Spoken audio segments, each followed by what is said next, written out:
I was just looking at the subject of godly order. I figured, what's the best way to understand how a marriage shouldn't look?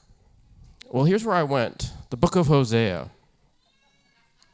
Because I figured that's a good way to understand what marriage isn't supposed to be. Okay? Because God was married to a harlot, and he was having troubles with this, and he had a prophet actually live out what his trouble was with the people. But here's where it started me on a fascinating journey. I thought I got somewhere, and then it was a page one rewrite. I had to go all the way back to the beginning when I saw the scripture. So I'm going to read Hosea 8:1 to you. Because something startled me in this that led me on a journey that is this teaching. It says, "Set the trumpet to your mouth. He shall come as an eagle against the house of the Lord, because they have transgressed my covenant and trespassed against my law." Now, why did that make me pause? It's because I always thought the covenant and the law were the same, weren't they? No, they're not. In fact, that's when I read in Galatians chapter 3, which, if you hadn't heard that, I mentioned it a few weeks back, but it clearly defines the covenant as separate from the law. So what is the law? The law is the structure, but the covenant is the heart.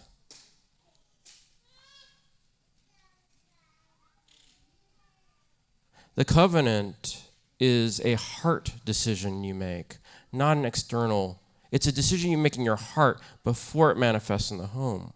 So my problem with what I started to see as the deficiency of most godly order type teachings is they have replaced the heart with a structure.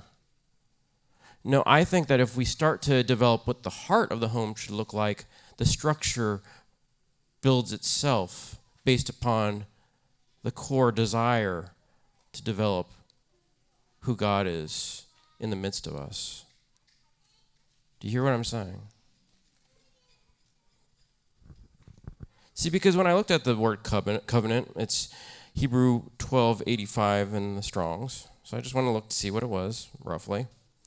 It says in the sense of cutting, a compact, because made by passing between pieces of flesh. Confederacy, confederate, covenant, league. So it's a joining together. That's what I was saying in the wording. It's a joining together of two parties towards the same goal. In fact, what I was finding as I started to really start to investigate what marriage is in the Bible versus marriage in the United States and perhaps other parts of the world is marriage in the Bible is about the heart. The way I hear people talk about marriage, even in Christianity, is a set of entitlements and privileges. It's what you're going to do for me and I'm going to do for you. It's an agreement that we won't be alone. That's what it is. I'm not going to look like a loser because I have a wife. That's not what it should be. But that's what I think it is.